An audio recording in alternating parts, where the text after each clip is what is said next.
샬롬 알레리아 방송 오늘 10분 단상 시간입니다. 오늘은 언어의 힘이라는 제목으로 말씀을 전하겠습니다. 오늘 성경 말씀은 잠언 18장 20절 21절입니다. 사람은 입에서 나오는 열매로 하여 배가 부르게 되나니 곧 그 입술에서 나는 것으로 하여 만족하게 되느니라. 죽고 사는 것이 혀의 권세에 달렸나니 혀를 쓰기 좋아하는 자는 그 열매를 먹으리라.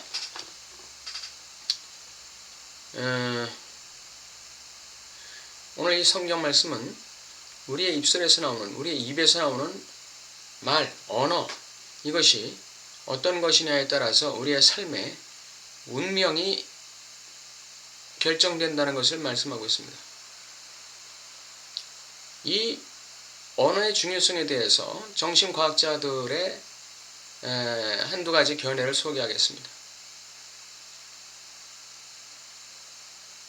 이 언어는 상징계라고 하는데 이 상징계는 상상계의 형식을 부여한다는 것입니다.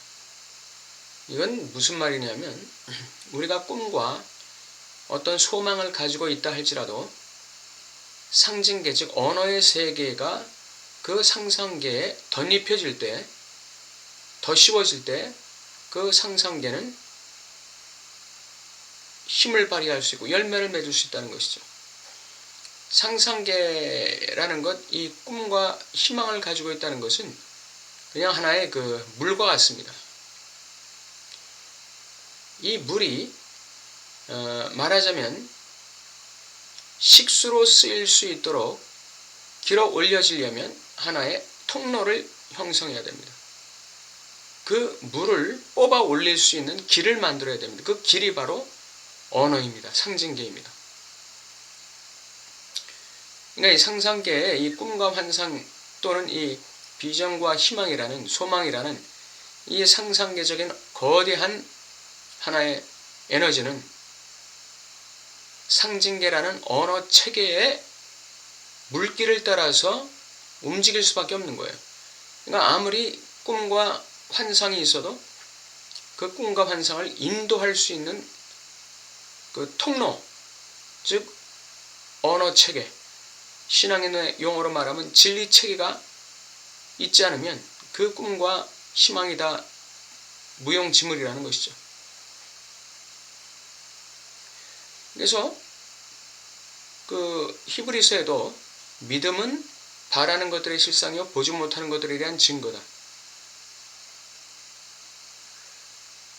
거기서 그 실상이라는 것, 이것이 바로 보지 못하는 것들의 증거, 바라는 것들의 실상.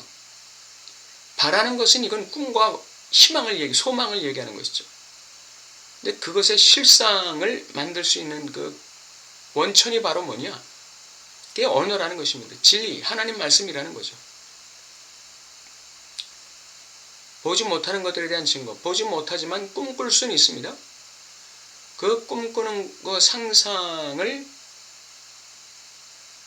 증명해낼 수 있는 것은 바로 언어라는 상징이라는 형식을 통해서 그 보이지 않는 것들이 말하자면 증명될 수 있는 것입니다.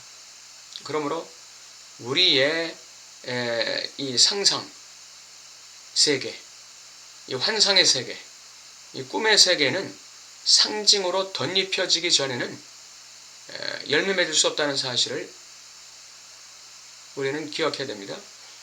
또 하나의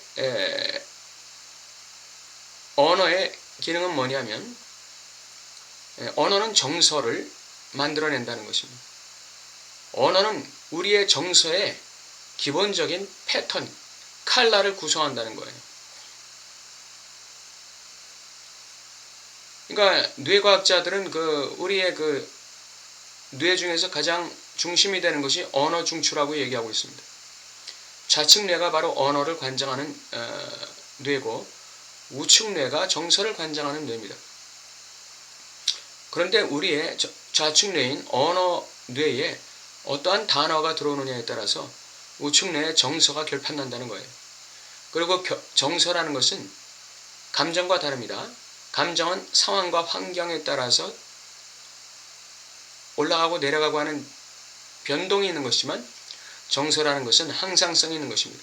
그러니까 우리 인간 개개인에게 어떤 변함없는 정서적 분위기가 있다는 거예요. 이 변함없는 항구적인 정서적 분위기가 있어요. 이게 정서입니다. 이것은 바로 그 사람 자체를 얘기하는 것이기도 합니다. 근데 이 정서가 무엇에 의해서 구성되고 형성되느냐? 이 개인이 최초로 그 뒤로부터 접하는 언어에 의해서 결정된다는 것입니다. 그러므로 언어 구조라는 것은 우리 개인의 정서 패턴을 결정하고 이 정서는 무엇을 또 결정하느냐? 우리의 생각과 행동에 색깔을 입힌다는 것이죠. 우리의 생각과 행동에 색깔을 입힌다. 그러므로 이 구조를 보십시오. 언어는 우리가 접하는 언어는 우리의 정서를 만드는데 그 정서가 바로 나 자신입니다. 그 정서는 다시 우리의 생각과 행동을 좌지우지하게 되는 것입니다. 그건 바로 뭐냐면 정서는 바로 우리의 운명을 만든다는 것입니다.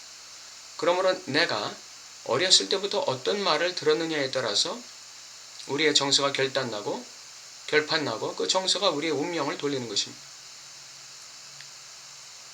이것은 락강의 말과도 아주 밀접한 관계가 있죠. 무의식은 언어처럼 구조화되어 있다. 언어가 구조화되어 있는 이 무의식이 우리의 삶을 추동해 나간다는 것과 얼마나 일치하는 말입니까? 여기에 언어가 근본 원인이라는 것입니다.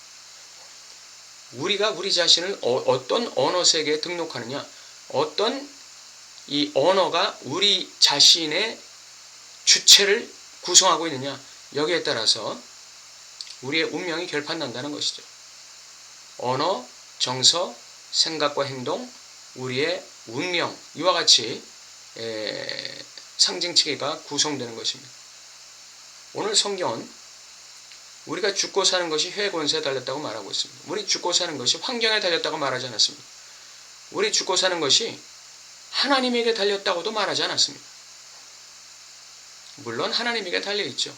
그러나 하나님께서는 우리가 죽고 사는 권세를 우리에게 위임하셨다는 것을 우리는 기억해야 돼요. 그렇기 때문에 우리가 만약 어떤 문제를 해결받기 위해서 하나님께 기도한다면 그 문제를 해결받는데 적합한 언어를 구사해야 돼요. 언어는 엉뚱한 언어를 구사하면서 하나님께 문제 해결받기를 원한다면 이것은 핀트가 안 맞는 것입니다. 문제 해결이 안 돼요. 우리의 어떤 환경을 변화시키고 싶다면 그 환경을 변화시키는데 적합한 하나님의 말씀을 구사해야 돼요. 말해야 돼요. 죽고 사는 것이 우리 혀의 권세에 달렸다. 죽고 사는 권세가 혀에 달렸다. 이것 꼭 기억하시기 바랍니다. 오늘의 주제가 바로 여기에 있습니다. 이 말씀을 정신과학적인 용어로 풀어낸 것이 학자들의 이러한 설명들입니다. 언어는 우리의 꿈과 희망, 소망, 환상에 옷을 입힘으로써 그 소망이 이루어지게 한다. 그것이 언어의 첫 번째 역할이었고, 두 번째는 언어는 나 자신이라고 말할 수 있는 근원적인 나의 정서를 구성하는 원천이 되고 그 정서를 통해서 우리의 생각과 행동이 결정되고 그럼을 통해서 우리의 인생이 결정된다. 그러므로 언어는 우리의 운명을 결정하는 것입니다. 세상 사람들은 그것을 팔자라고 말하는데 운명이라고 말하기도 하고, 그런데 그것은 결국 자기 자신이 만들어낸 것이죠. 세상과 환경이 만든 것이 아니라 자기 자신이 만든 것입니다. 우리 크리스찬들은 우리 입에서 나오는 말로 인해서 복록에 족하고 만족하게 된다고 말씀하고 있습니다. 환경이 나를 만족시켜주는 게 아니라, 다른 사람이 나를 배부르게 만들어주는 게 아니라 우리 입에서 나는 열매가 우리를 배부르게 하고 우리에게 만족을 준다는 것이죠. 이 말씀을 들으시는 여러분, 언어가 얼마나 중요한지 기억하시기 바랍니다. 특별히 어린아이를 두신 부모님들은 자녀에게 말하는 그 언어 하나하나가 자녀들의 운명을 결판낸다는 사실을 기억하시고 주의하시기 바랍니다. 하나님께서 하나님의 율법을 주야로 묵상하라고 하신 이유는 이미 우리가 가지고 있는 언어 구조를 바꾸기가 너무나 힘들어요. 이미 우리가 견고한 진으로 구성하고 있는 우리 자신의 언어 구조를 바꾼다는 것은 그건 거의 불가능에 가깝습니다. 그렇기 때문에 우리는 또 하나의 언어 구조를 만들어야 돼요. 그것이 하나님의 말씀의 구조입니다. 그 말씀의 구조가 견고하게 만들어지면 무의식의 언어 구조 또는 기왕에 만들어진 잘못된 언어 구조를 통해서 잘못된 정서를 통해서 올라오는 생각이나 행동들이 있다 할지라도 그것을 통제할 수가 있는 것입니다. 그래서 우리는 하나님의 말씀으로 우리의 의식을 구조화시켜야 합니다. 견고하게 진을 형성해야 합니다. 그래야 우리가 우리의 출생 이후로부터 들었던 모든 부정적인 언어 구조가 행사하는 그 악한 일로부터 우리 자신을 지키고 우리 자신의 운명을 새롭게 쓸 수가 있게 되는 것이죠. 감사합니다.